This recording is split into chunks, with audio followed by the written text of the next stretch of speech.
सोचिए, आपके हाथ में नोट है, उस पर महात्मा गांधी नहीं बल्कि छत्रपति शिवाजी महाराज की तस्वीर। दिल्ली सिर्फ भारत की राजधानी नहीं बल्कि दुनिया का सबसे अमीर और सबसे ताकतवर शहर। मुंबई से लाहौर, ढाका से काबुल, सब एक ही देश का हिस्सा। अगर ब्रिटिश कभी भारत आए ही नहीं होते तो क्या आज हम सुपर पावर होते, या फिर छोटे छोटे राज्यों में बंटकर एक दूसरे से लड़ रहे होते? क्या हम चांद पर पहले कदम रखते, या फिर इतिहास हमें ही मिटा देती? ब्रिटिश के आने से पहले भारत सिर्फ एक खेती किसानी वाला देश नहीं था, हम दुनिया के मैन्युफैक्चरिंग हब थे।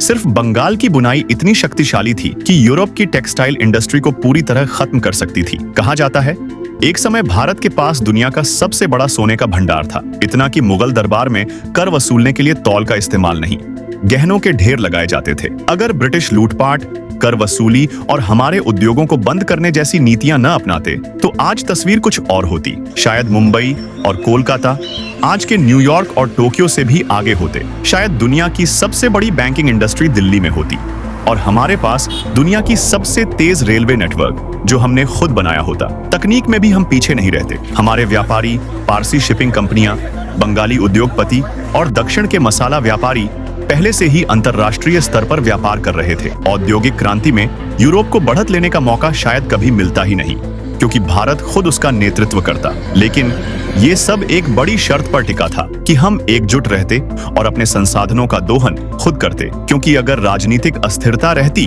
तो हमारे सारे संसाधन हमारी ही आपसी लड़ाइयों में खत्म हो जाते। ब्रिटिश के आने से पहले भारत में शिक्षा की अपनी ही व्यवस्था थी। गुरुकुल, मदरसा, पाठशाला और विश्वविद्यालय, जहां सिर्फ धर्म ही नहीं, गणित, खगोल विज्ञान और चिकित्सा भी पढ़ाई जाती थी। अगर ब्रिटिश न आते तो ये प्रणाली शायद और विकसित होती और आज हमारी सबसे बड़ी टेक कंपनियां संस्कृत, फारसी या तमिल में कोड लिख रही होती। हमारा कानून भी पूरी तरह अलग होता। अंग्रेजी कानून की जगह हिंदू और इस्लामी परंपराओं पर आधारित न्याय प्रणाली चल रही होती, जिसमें पंचायती राज और स्थानीय अदालतें अहम भूमिका निभाती। शायद संसद जैसी कोई व्यवस्था न होती, बल्कि महासंघ के हर राज्य की अपनी अपनी असेंबली होती। फायदे और नुकसान दोनों थे। कला, साहित्य, संगीत और वास्तुकला अपनी मूल पहचान में आगे बढ़ते।